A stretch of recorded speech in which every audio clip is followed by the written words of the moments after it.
There doesn't have to be a loser.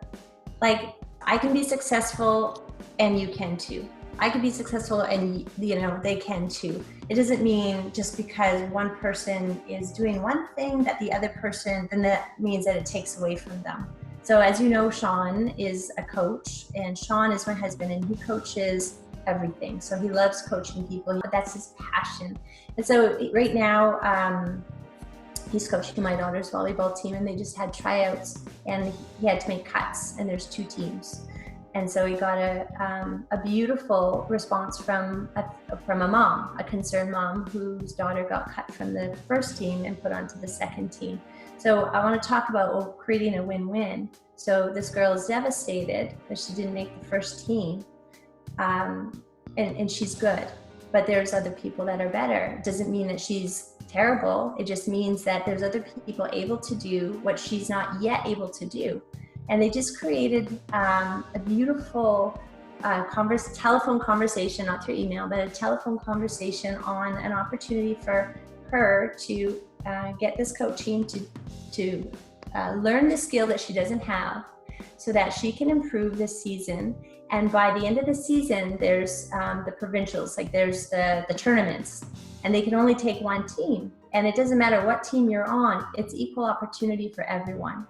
So although she was discouraged about being on the B team or the second team, they set her up and still created a win for her that, hey, if you want to, this is what we're all working hard towards. This is like the biggest, most exciting part of our season is going to be in these tournaments. You still have an opportunity. Let's work with you on that skill that you're just not able to.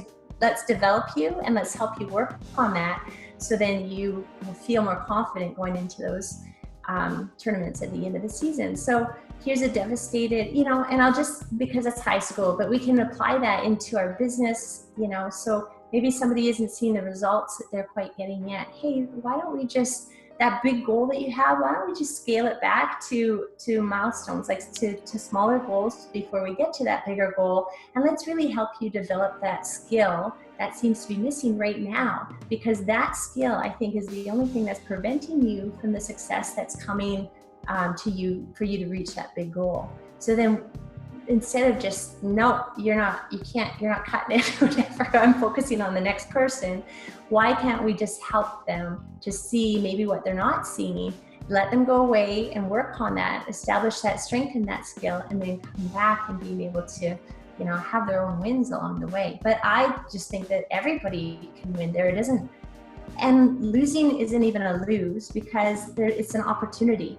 Everything, all these failures, my biggest falling in a mud puddle, I could say, well, that was the worst experience of my life. And I don't view it as that.